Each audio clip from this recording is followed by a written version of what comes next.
আমার ডাক্তার সাহেবের কাছে ছোট একটি প্রশ্ন আছে যে জান্নাতে যাওয়ার জন্য মুসলমান হওয়া কি জরুরি নাকি শুধুমাত্র মুসলমানরাই জান্নাতে যেতে পারে?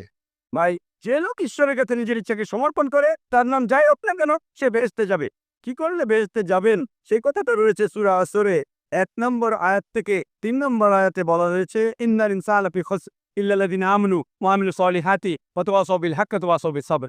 মহাকালের শপথ, মানুষ জাতি অবশ্যই ক্ষতিগ্রস্ত তারা বাদে যারা ঈমান আনে, যারা সৎকর্ম করে, যারা মানুষকে সত্যের উপদেশ দেয় অর্থাৎ দাওয়া, আর যারা মানুষকে ধৈর্যের উপদেশ দেয়। কোন মানুষ বেহেশতে যেতে চাইলে তার ৪টা জিনিস লাগবে: ঈমান, বিশ্বাস, ইসলামের স্তম্ভগুলির মধ্যে একটা সৎ পথে কাজ, মানুষকে সত্যের উপদেশ দেয়া, আর মানুষকে ধৈর্যের উপদেশ দেয়া।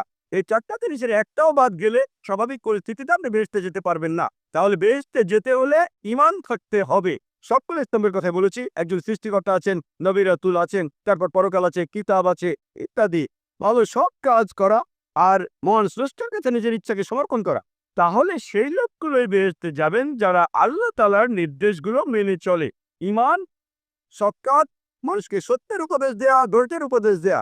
যদি ভালো কাজ করেন, আপনার ঈমান থাকে, মানুষকে সত্যের আর ধৈর্যের উপদেশ দেন, ইনশাআল্লাহ তাহলে সেই লোক বেহেশতে যেতে পারবেন।